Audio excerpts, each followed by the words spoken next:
Help support Name Explain by liking this video, leaving a comment and subscribing to the channel.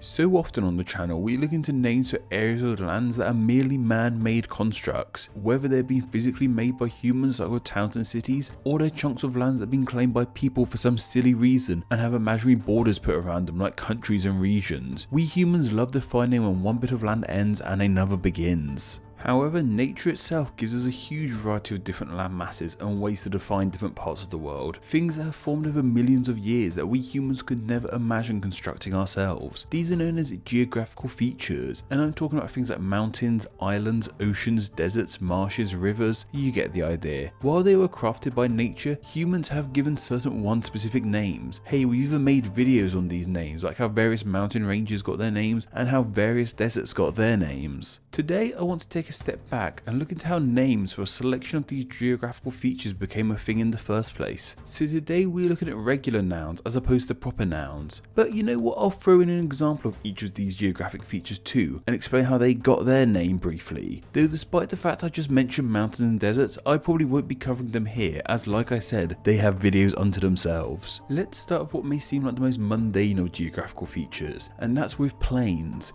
Plains are large, relatively flat areas of land. Like I said, they may seem pretty boring, but they are super important to us for farming. We can use plains to farm on and not have to destroy other nature for our needs. Plus, plains give us nice flat views so we can see nicer, more impressive geographical features in the background of them. I mean, that's pretty selfish on my regard, but still, most pictures of plains look nice because of the cool things behind them. Anyway, that's going a tad off topic. Why are these called plains? Well, plain is an interesting word, as while we still use it as a name for this kind of feature, it is also often used as an adjective, with plain as an adjective meaning normal or uninteresting. These two kinds of plains actually form the same root. The geographical feature plain, it comes from the Latin planum, meaning level ground / flat, and the adjective plain derives from the natural plains as they are rather basic looking. So plain was used as an adjective to describe other basic looking things. And if you want an example of a plain, then we of course have the Great Plain of North America of Western legends, called this simply because of how big and, well, great it is. I think to a lot of people, prairies and plains might seem like one and the same, and they kinda are. I think the primary difference is that there's more plant life in prairies, like some trees and flowers as opposed to plains, which are mainly just grass. Though like with plains, prairies are often used for farmland too. They seem to very much be an American concept. Most sites that talk about them mention North America too. The word, however, was lifted from French, from that language's word prairie meaning meadow / grassland, which makes sense as I guess meadows and prairies are rather similar. Perhaps the name was popularized by French settlers of the United States. It seems a popular prairie is the Badlands in South Dakota, named by the Lakota people due to the harsh terrain, lack of water and extreme temperatures there. Let's step away from grassy flatlands and look into a geographical feature you may find in the desert. Well, if you're lucky that is. We're of course talking about an oasis. Oases, as the plural is apparently, not oases as I would have presumed, are springs of water found in otherwise very arid parts of the world, most noticeably in deserts. This spring of water in turn makes the land around it fertile, allowing trees and other vegetation to grow, creating a luscious paradise in an otherwise barren area. Oases can range from just small springs with a few trees to almost lake-like sizes with settlements all around them. The word oasis itself is thought to derive from the Coptic language, with Coptic being a form of Egyptian language, so it makes sense to come from here as Egypt is a place with many oases. It's thought to come from their word wa or ua, meaning dwelling place, as I guess many would have dwelled by an oasis. The specific oasis I want to talk about, however, is in Peru by the name Huacachina, which is a village built around an oasis. This hidden paradise is a very fitting name, as it's thought to mean hidden lagoon. Obviously it isn't actually a lagoon, but we can still talk about lagoons as they are geographical features too. A lagoon is a shallow body of water that's cut off from a larger body of water, usually an ocean, by things like coral reefs, sand dunes, or even small islands. It is thought that the word lagoon comes from the Latin lacus, which yes is where lake comes from too. It's thought that this Latin lacus evolved into the Italian laguna, which created the French lagoon, which eventually created the English lagoon. A popular lagoon is Camino Lagoon on the smallest island of Malta, also called Camino,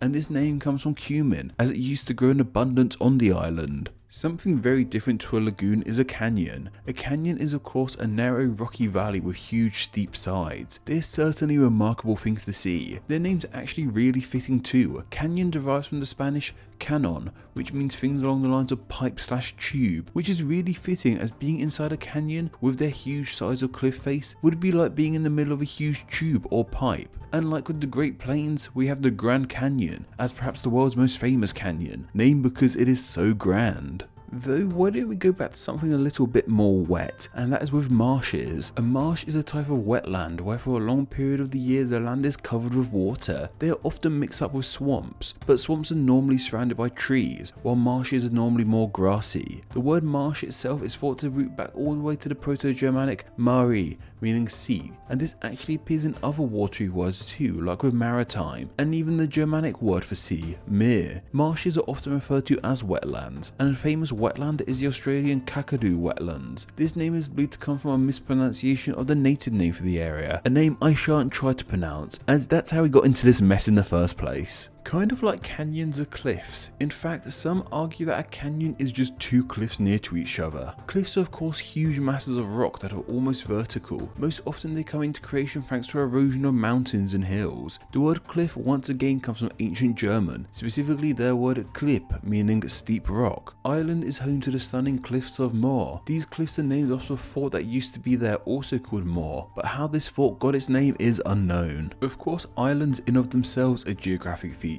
However, when they're in groups, islands near to each other get a name unto themselves, archipelago.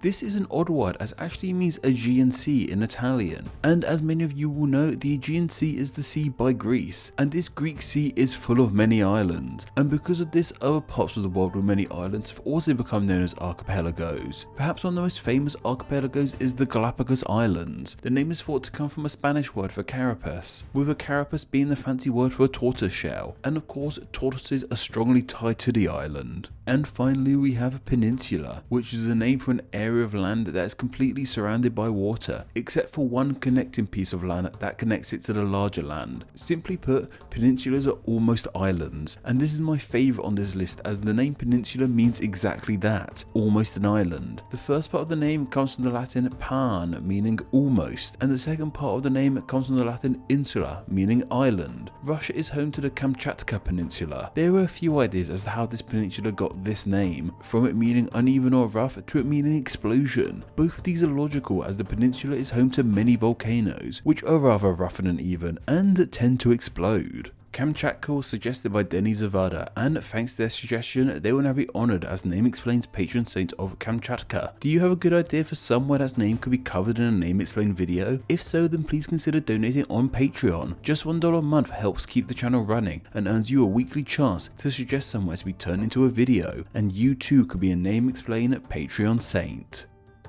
Thank you to all my patrons who support Name Explain on a monthly basis. Name Explain depends on small monthly donations from fans like you to help keep the channel running. Just a small amount of $2 a month helps in a huge way, grants you patron exclusive Name Explain extras, and gets your name here with all these awesome people.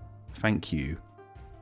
Hello all and thank you so much for reaching the end of the video. Stick around to check out another video and subscribe so that then all things Name Explain. You can follow myself on Twitter at NameExplainYT. Follow me then, tweet the name Bob at me so I know you came for this message. Anyway, I hope you enjoyed this video and once again thank you all so much.